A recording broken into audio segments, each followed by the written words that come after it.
last topic of our electrochemistry unit, and today's topic is conductometric titration, and this topic is only important for your NEET and JEE syllabus. It is not included in your CBSE syllabus, but you don't ignore this topic, and it is very important and very easy topic. So what is the meaning of conductometric titration? Conductometric titration. During the titration, the conductance of solution is measured. So, to understand this topic, now we take the titration between different substances. For example, we take the titration between strong acid, weak base, and vice versa.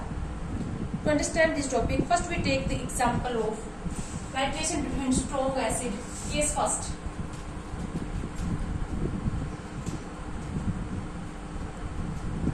Titration between strong acid and strong base. For example, we take a strong acid HCl versus strong base NaOH. During titration, one solution is filled in the titration flask and one solution is filled in burette. The solution which is filled in burette is known as titrant and its volume is measured experimentally. So now we take HCl solution in flask and in burette we fill the NaOH solution. And NaOH solution is put dropwise in HCl solution. This is the burette in which NaOH solution is filled and the volume of NaOH solution is added in this HCl solution. This is the titration. And the experimental curve, the curve which is obtained experimentally when we titrate the HCl versus NaOH, that was such type of curve is obtained, and this curve is conductance versus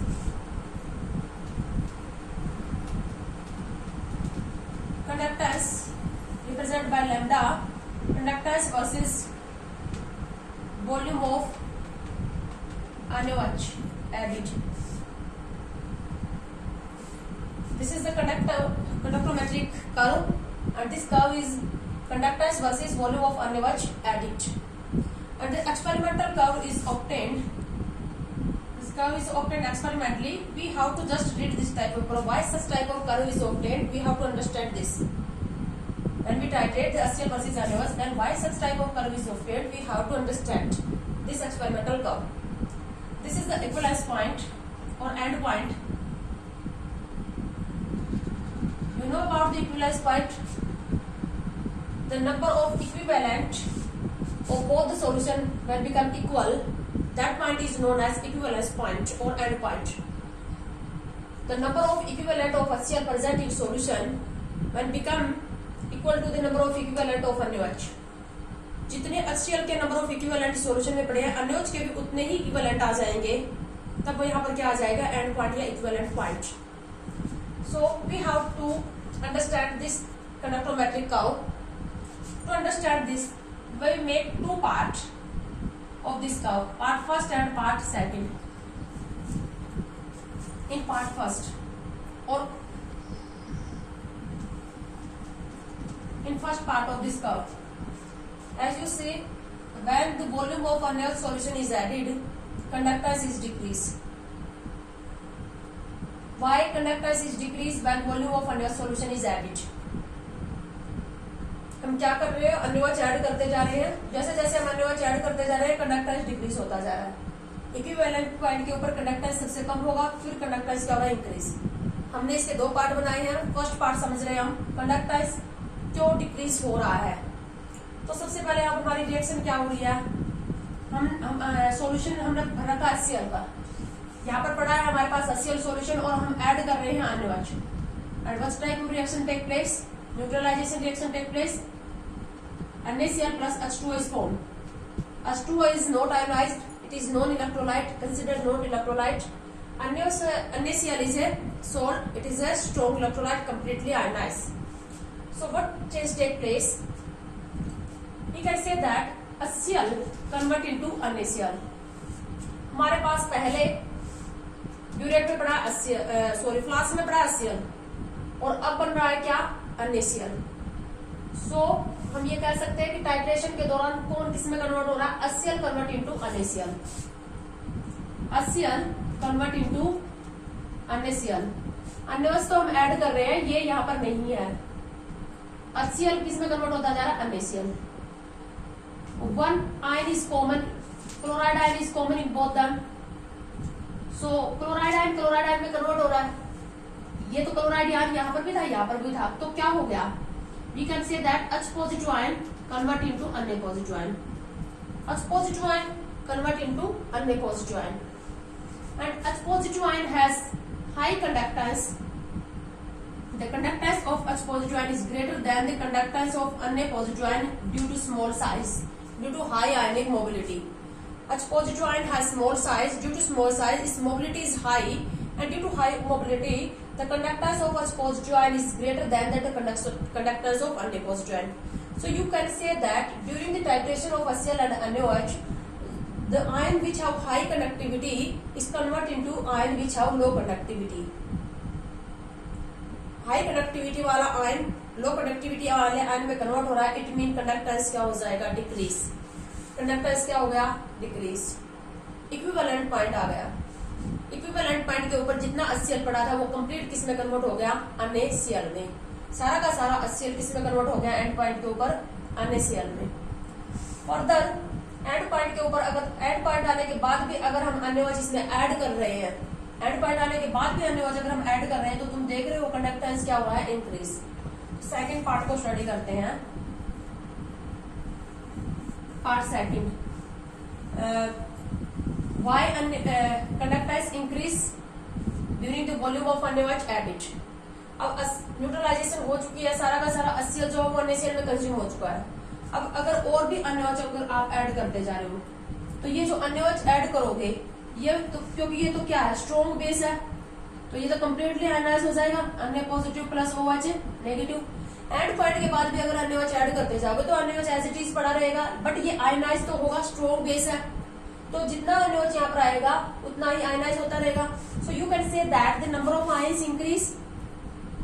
number of ions increase, so conductance also increase. Number of ions increase, conductance increase. तो आपको ये curve समझना है. ये जब हमने strong acid और strong base का टाइट्रेशन करवाया, तो ये जो कंडक्टोमेट्रिक कर्व हमारे पास आया, ये जो आया इसका रीजन समझना है. इसके हमने दो पार्ट बनाए, पार्ट 1 और पार्ट 2. पार्ट 1 में जैसे जैसे NaOH ऐड होता जा रहा है, वैसे वैसे क्या हो रहा है? कंडक्टेंस डिक्रीज होता जा रहा है. तो कंडक्टेंस डिक्रीज होने का कारण क्या है? रिएक्शन क्या हो रही है? हमारे पास फ्लास्क में पड़ा था HCl, NaOH हम ऐड करते जा रहे हैं, रिएक्शन हो गया NaCl प्लस H2O बनता जा रहा है. H2O आयनाइज नहीं हो रहा, तो इसका कंडक्टेंस में कोई रोल नहीं है, सिर्फ NaCl का रोल होगा. ये भी तो, ये क्या है? एक स्ट्रॉन्ग इलेक्ट्रोलाइट है, ये भी स्ट्रॉन्ग इलेक्ट्रोलाइट है. तो हम ये कह सकते हैं कि जो HCl है वो किस में कन्वर्ट होता जा रहा है? NaCl में. अब HCl और NaCl में क्लोराइड आयन सेम है, तो हम ये कह सकते हैं कि H पॉजिटिव आयन किस में कन्वर्ट होता जा रहा है? Na पॉजिटिव आयन में. And conductance of H positive ion is greater than the conductance of Na positive ion due to small size, due to high ionic mobility. So, as the ions which have high conductivity is converted into ions which have low conductivity, so conductance is decreased during the addition of NaOH or during the titration. When end point is come, after the end point, when end point is come, whole of the HCl convert into NaCl. If we continue the addition of NaOH, then conductance increase. Why the conductance increase? After the equivalence point, if we add the NaOH, then NaOH is completely ionized to form Na positive and OH negative ion. So it's completely ionized. So we can say that the number of ions in solution increase, so conductance increase. So I hope you understand the conductometric curve between strong acid and strong base. Now we take the second case. Now we take the second case, titration between weak acid and strong base. For example, if we titrate between acetic acid, CH3COH versus NaOH. This is the weak acid and NaOH is strong base. Now we take the weak acid in the solution in titration flask and we add NaOH dropies. So curve obtained, experimental curve obtained when we titrate CH3COH versus NaOH.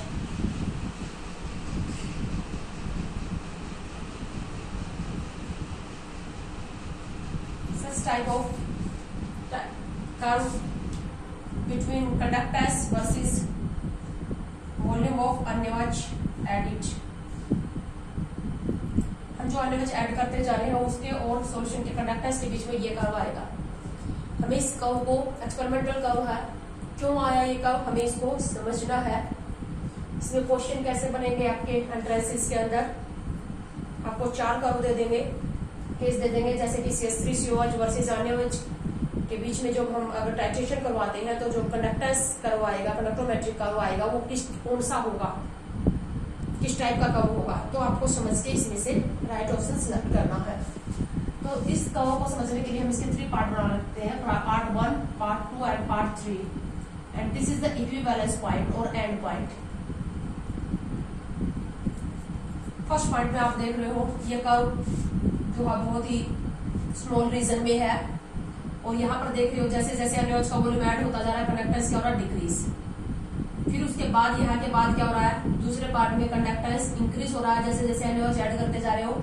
And point आने के बाद भी अगर NaOH add continue रखोगे addition तो conductance high rate के साथ increase हो रहा है. तो 3 पार्ट फर्स्ट में हम समझ लेते हैं. पार्ट फर्स्ट समझ में आ गया. बहुत स्मॉल रीजन में क्यों है ये भी समझेंगे और कंडक्टेंस डिक्रीज भी क्यों हो रहा है NaOH के एडिशन करते दौरान. CH3COH जो है एक वीक एसिड है, तो ये बहुत कम जो है आयनाइज्ड फॉर्म में पड़ा है. मतलब बहुत कम, जैसे हमने यहाँ पर क्या ले रखे हैं, इसके 100 मॉलिक्यूल ले रखे हैं, तो उसमें से हो सकता है क्या 2 मॉलिक्यूल ही आइंस में टूटे हुए हों और बाकी सारे मॉलिक्यूल क्या है अनआयनाइज्ड फॉर्म में पड़े हैं. तो स्टार्टिंग में जो आयनाइज्ड मॉलिक्यूल है CH3COH के, जो कि बहुत ही कम है, जो आयनाइज्ड CH3COH है वो क्या करेगा, NaOH के साथ रिएक्ट करेगा. तो हमारे पास है CH3COH जो है वो 2 फॉर्म में पड़ा हुआ है, एक तो आयनाइज्ड फॉर्म में और एक अनआयनाइज्ड फॉर्म में इस फ्लास्क के अंदर. तो पहले NaOH के साथ रिएक्ट कौन करेगा, आयनाइज्ड CH3COH, जिसकी अमाउंट बहुत ही कम है. तो पहले हम ले लेते हैं CH3CO negative plus H positive. Ionised जो CH3COH है वो क्या करेगा, NaOH के साथ रिएक्ट करेगा. पहले तो आयनाइज्ड ही रिएक्ट करेगा ना, बाद में अनआयनाइज्ड रिएक्ट करेगा. क्यों, क्योंकि ऑलरेडी आइस में टूटा हुआ है ये. तो रिएक्शन क्या हो जाएगी, CH3COONA प्लस क्या बन जाएगा, H2O. ये बन गया सोडियम एसिटेट जो कि सोल्ट है. और सोल्ट क्या होते हैं, जो सोल्ट होते हैं वो होते हैं स्ट्रॉन्ग इलेक्ट्रोलाइट. ये हमारे पास क्या बन गया, स्ट्रॉन्ग इलेक्ट्रोलाइट बन गया. क्या हो रहा है इसमें, देखो CH3CO negative H positive NaOH.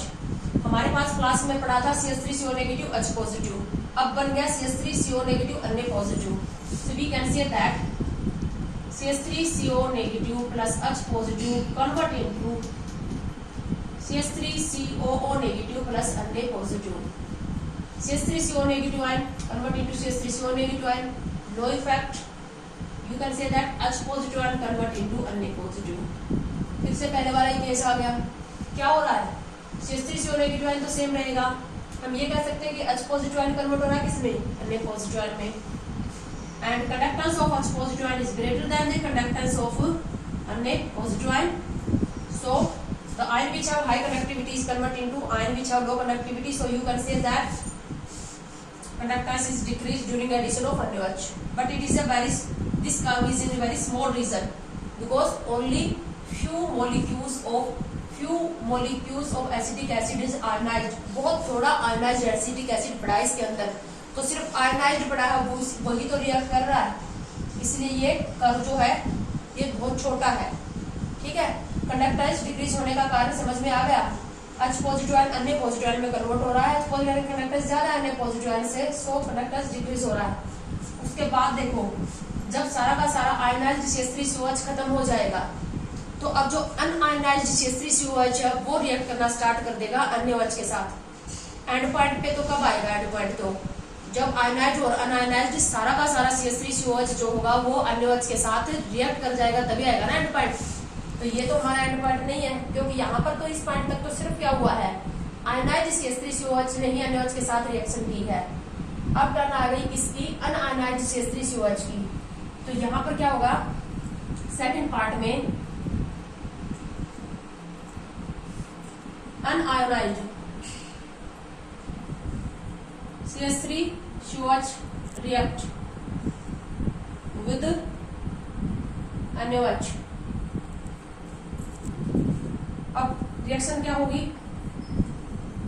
CH3COH plus NaOH to form CH3COO Na plus H2O। ये हमारे पास क्या था? अनआयोनाइज्ड, जो कि क्या है, एक वीक एसिड है। और ये हमारे पास क्या बन गया? सोल्ट, जो कि क्या है? स्ट्रॉन्ग, यानी कि वीक इलेक्ट्रोलाइट किसमें कन्वर्ट हो रहा है? स्ट्रॉन्ग इलेक्ट्रोलाइट में। वीक इलेक्ट्रोलाइट अनआयोनाइज्ड, ये completely ionised, week electrolyte convert into strong electrolyte. Strong electrolyte पूरी तरह से आयोनाइज्ड होगा, आयंस बढ़ेंगे, so number of ions increase, conductance increase. Second point में अंडरस्टैंड, सोल्ट बन रहा है CH3COH में, CH3COH अनआयोनाइज्ड था, ये जैसे जैसे बनता जाएगा आयंस बढ़ते जाएंगे, so number of ions increase, ions increase, conductance also increase. Second part clear हो गया। उसके बाद आ गया एंड पॉइंट। एंड पॉइंट के ऊपर क्या हो गया? अब सारा का सारा आयनाइज्ड और अनआयोनाइज्ड CH3COH रिएक्ट कर गया, कंज्यूम हो गया। अब उसके बाद भी अगर हम अन्य OH का एडिशन कंटिन्यू रखेंगे तो कंडक्टेंस क्या हो जाएगा? इंक्रीज। पार्ट थर्ड, अगर फर्दर हम अन्य OH का एडिशन करते जाएंगे तो अन्य OH तो एक स्ट्रॉन्ग इलेक्ट्रोलाइट, आपको पता है ये स्ट्रॉन्ग बेस स्ट्रॉन्ग इलेक्ट्रोलाइट है, तो ये तो क्या होगा? जैसे ही सॉल्यूशन में जाएगा पूरी तरह से आयनाइज हो जाएगा, तो क्या होंगे? आयंस इंक्रीज होंगे। अब आयंस इंक्रीज होंगे तो कंडक्टेंस भी क्या होता जाएगा? इंक्रीज होता जाएगा। तो ये इसके week acid versus strong base के किसी भी टाइप का, जरूरी नहीं है कि एग्जांपल के तौर पे आपको यही दिया जाए, कोई भी वीक एसिड स्ट्रॉन्ग बेस का अगर कर्व होगा कंडक्टोमेट्री का तो वो इसी टाइप का आएगा। ठीक है, तो समझ में आ गया। उसके बाद अब हम अगला केस लेते हैं। थर्ड केस है हमारे पास। अब की बार हमने क्लास में HCl CH3COH एक स्ट्रॉन्ग एसिड और एक वीक एसिड दोनों डाल रखे हैं। स्ट्रॉन्ग एसिड है ये वीक एसिड है, और हम ड्यूरेंट में हमने डाल रखा है ये स्ट्रॉन्ग बेस। तो ये केस है, strong acid plus weak acid दोनों डाल रखे हैं फ्लास्क के अंदर।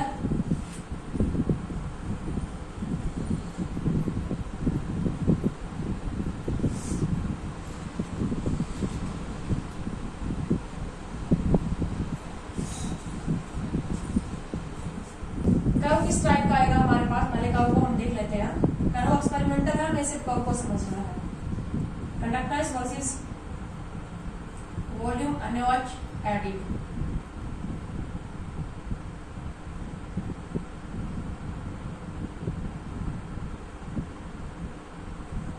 ये इस टाइप का कर्व आएगा।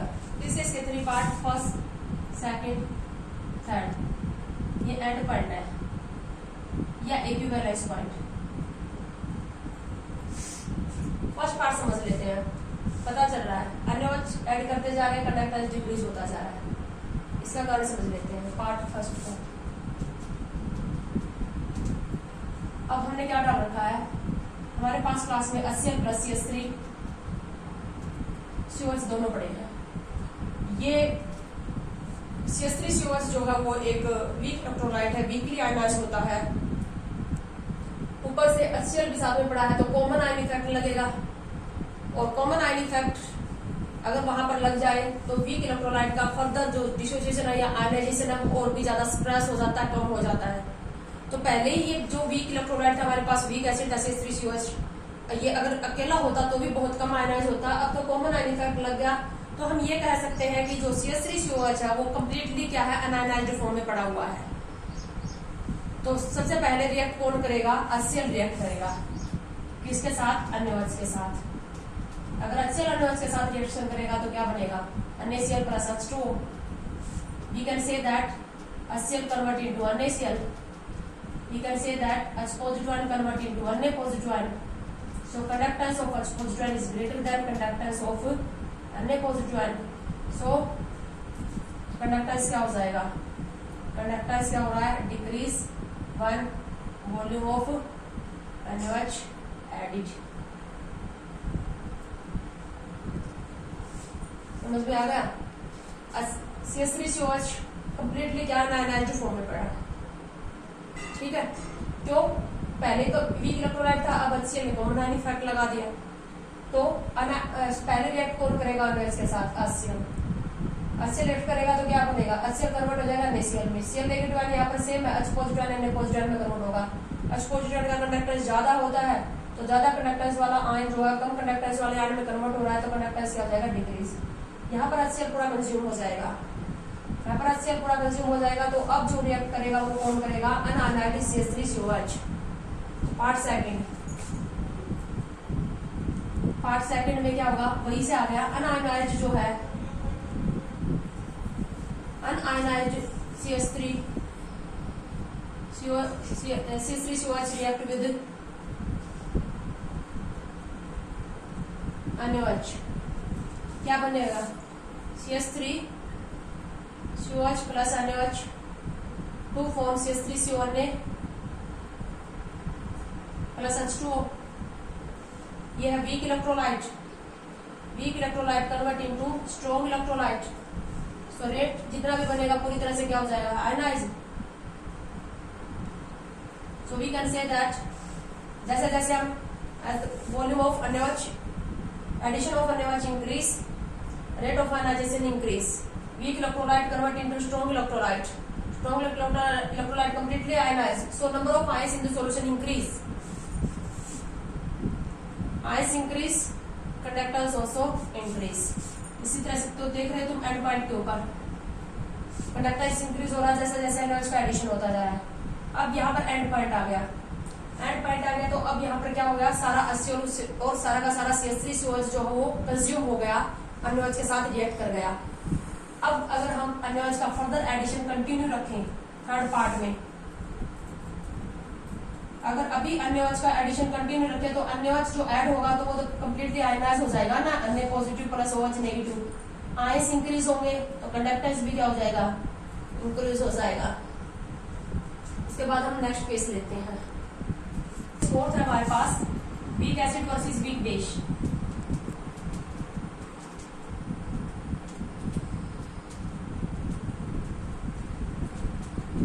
जैसे हमने वीक एसिड लिया CH3COH और वीक बेस लिया हमने अमोनियम हाइड्रोक्साइड. वीक एसिड है और ये वीक बेस है. हमने फ्लास्क में डाल रखा है CH3COH और ऐड कर रहे हैं NaOH, सॉरी NH4OH.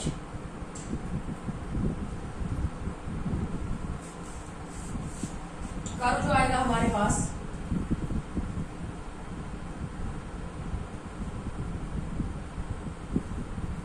इस टाइप का कर्व आएगा. ये है and point.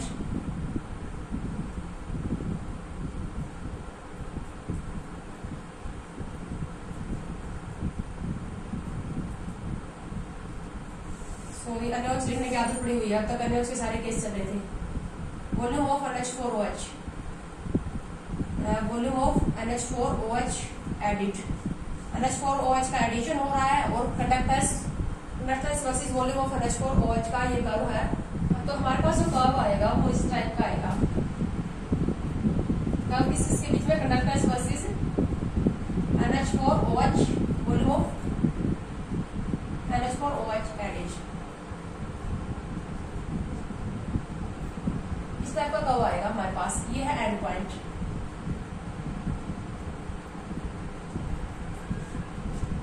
As you see, as the volume of NH4OH added, conductance increase.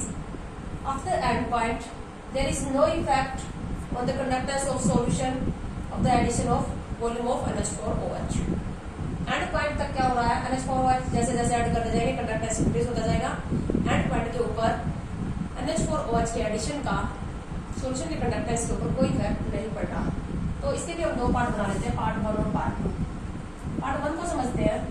NH4OH हम ऐड करते जा रहे हैं तो कंडक्टेंस क्यों इंक्रीज होता जा रहा है। हमारे पास है एक वीक एसिड CH3SOH, साथ में हम एक वीक बेस की रिएक्शन करवा रहे हैं, तो दोनों ही वीक इलेक्ट्रोलाइट है। तो ये है हमारे पास एक वीक इलेक्ट्रोलाइट और रिएक्शन होगी, क्या बनेगा, CH3CO नेगेटिव NH4 पॉजिटिव, यानी कि सोल्ट बन जाएगा, प्लस क्या बन जाएगा H2, तो ये बन गया सोल्ट, और सोल्ट क्या है, strong electrolyte. So we can say that weak electrolyte convert into strong electrolyte. Strong electrolyte ionize to increase the ions in solution. So ions of solution increase and conductance also increase. Understand? Conductance increase हो जाएगा. At end point, whole of the CH3COH is consumed. सारा का सारा CH3COH जो है वो consume हो जाएगा। उसके बाद भी अगर आप NH4OH ऐड करते जाओगे 5 सेकेंड में, एंड पॉइंट आने के बाद फिर भी अगर NH4OH ऐड करोगे तो NH4OH जो है ये की क्या है, एक वीक बेस, यानी कि ये क्या है, एक वीक इलेक्ट्रोलाइट है। तो वीक इलेक्ट्रोलाइट है तो ये क्या होगा, इसका आयनाइजेशन ना के बराबर ही होगा, ना के बराबर इसका आयनाइजेशन हो रहा है, तो बहुत नेग्लिजिबल अमाउंट में क्या होगा, ये आयनाइज होगा। तो कंडक्टेंस के ऊपर जैसे कि हमने 100 मॉलिक्यूल डाले हैं NH4OH के, तो उसमें सोच सकता है एक मॉलिक्यूल ही आयनाइज हो। तो हम ये कह सकते हैं कि यहाँ पर क्या हुआ है। अच्छा, एक बात और भी है, यहाँ पर कॉमन आयन इफेक्ट भी तो लग रहा है। साथ में आप सॉल्यूशन में क्या पड़ा हुआ है, ये अमोनियम एसिटेट पड़ा है। तो जो CH3CO NH4 है, इसमें NH4 positive ion common ion है, जो कि इसके अंदर भी है। तो कॉमन आयन इफेक्ट लगेगा तो अब इसका आयनाइजेशन और भी ज्यादा कम हो जाएगा। तो कॉमन आयन इफेक्ट भी लग गया ना यहाँ पर। तो कॉमन आयन इफेक्ट की वजह से क्या हो जाएगा, ये पहले ही वीक बेस था, वीक इलेक्ट्रोलाइट तक कम आयनाइज हो रहा था। सपोज करो प्योर ये अकेला 100 में से एक मॉलिक्यूल टूट रहा था, अब इसके प्रेजेंस में तो ये क्या होगा, हो सकता है 200 में से एक ही मॉलिक्यूल टूटे। तो कॉमन आयन इफेक्ट भी लग गया और वीक भी था। इसका मतलब ये अगर ऐड करते रहेंगे तो ये आयनाइज नहीं होगा, यानी कि अब आयंस सॉल्यूशन के अंदर क्या रहेंगे, कांस्टेंट, और सॉल्यूशन के अंदर आयंस कांस्टेंट रहेंगे तो कंडक्टेंस भी क्या रहेगा, कांस्टेंट रहेगा। इसके बाद हम लेंगे नेक्स्ट केस है हमारे पास। अगर हम डबल डिस्प्लेसमेंट रिएक्शन करवाते हैं, दो सोल्ट की रिएक्शन करवाते हैं, if salt react and precipitation take place, PPT form,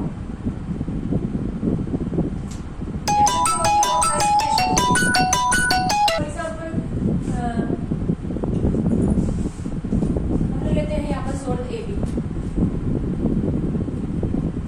titration हम करवा देते हैं C positive and D negative, ये ऐड करते हैं। तो रिएक्शन क्या होगी हमारे पास, AB plus CD to form A positive D negative plus C positive B negative. Suppose ये जो सॉल्ट है ये है इनसॉल्युबल, AD जो सॉल्ट बना ये इनसॉल्युबल है, इसके क्या बनेंगे, प्रेसिपिटेट। और प्रेसिपिटेट आपको पता है सॉल्यूशन का पार्ट नहीं होते। तो हम ये कह सकते हैं CD तो हम डाल रहे हैं, तो हमारे पास क्लास में क्या पड़ा है, AB, A positive B negative convert into C positive B negative. ये केस हो रहा है। हमारे पास कोई AB टाइप का सॉल्ट था, CD हमने उसमें के साथ टाइट्रेट करवाया, AD बना और CB बना, AD के बन गए प्रेसिपिटेट। तो हम ये कहेंगे कि AB जो होगा वो CB में कन्वर्ट हो रहा है। अब इसमें B नेगेटिव आयन तो कॉमन है, हम ये कह सकते हैं कि A पॉजिटिव आयन जो है वो C पॉजिटिव आयन में कन्वर्ट हो रहा है। ठीक है, अब इसमें हम केस पढ़ेंगे। अब इसका हम केस फर्स्ट ले लेते हैं। Case first, if the conductance of A positive ion is greater than the conductance of C positive ion, जो आयन हमारे पास ऑलरेडी था A पॉजिटिव आयन, उसका कंडक्टेंस C पॉजिटिव आयन से क्या हुआ है, ज्यादा है। तो ज्यादा कंडक्टेंस वाला कम में कन्वर्ट हो रहा है, तो टाइट्रेशन के दौरान क्या होगा, कंडक्टेंस डिक्रीज होता जाएगा ना। ठीक है, वही केस आ गया आर्शियल वर्सेस अन्यवच वाला। तो किस टाइप का कर्व आएगा यहाँ पर, जैसे जैसे हम ऐड कर रहे हैं किसका, volume of CD add, conductance क्या होता जाएगा, डिक्रीज। इस केस में केस फर्स्ट हमने ये किया है, अगर हमारे पास ऐसी पॉसिबिलिटी आ जाए कि जो ऑलरेडी हमारे पास फ्लास्क में जो आयन पड़ा है उसका कंडक्टेंस ज्यादा है और जो आयन बन रहा है उसका कंडक्टेंस क्या है, ज्यादा, सॉरी कम है, तो ज्यादा कंडक्टेंस वाला आयन कम कंडक्टेंस वाले आयन में कन्वर्ट होता जा रहा है, तो क्या होता जाएगा, कंडक्टेंस डिक्रीज होता जाएगा। एंड पॉइंट आ जाएगा यहाँ पर। एंड पॉइंट के बाद भी अगर हम कंटिन्यू रखेंगे एडिशन CD का, तो CD तो एक स्ट्रॉन्ग इलेक्ट्रोलाइट है ना, तो जैसे जैसे हम CD ऐड करते जाएंगे वैसे वैसे ये पूरी तरह से आयनाइज होता जाएगा, आयंस इंक्रीज होते जाएंगे तो कंडक्टेंस भी इंक्रीज होता जाएगा, समझ गए। एंड पॉइंट के ऊपर कंडक्टेंस डिक्रीज होगा अगर ये केस आ गया तो। एंड पॉइंट आने के बाद भी अगर सोल्ट को कंटिन्यू ऐड करते रहोगे तो सोल्ट ऐड होगा, सोल्ट आयनाइज होगा, आयंस बढ़ाएगा, कंडक्टेंस इंक्रीज होता जाएगा। इसमें सेकंड केस ले लेते हैं। केस सेकंड, अगर conductance of A positive ion is generally equal to the conductance of C positive ion, लगभग इक्वल है दोनों का कंडक्टेंस। हालांकि हम ये वैल्यू याद नहीं रख सकते, अगर इस टाइप के क्वेश्चन आएंगे तो जनरली हमें जो कंडक्टेंस है वो दिया जाएगा, जो रिक्वायर्ड आयंस होंगे उनका कंडक्टेंस दिया जाएगा, मेंशन होगा, उसी से हम कंपैरिजन करेंगे। A पॉजिटिव और C पॉजिटिव का कंडक्टेंस अगर लगभग इक्वल हुआ तो क्या होगा, जैसे जैसे हम CD का वॉल्यूम ऐड करते जाएंगे कंडक्टेंस के ऊपर कोई इफेक्ट नहीं आएगा, तो किस टाइप का कर्व आएगा,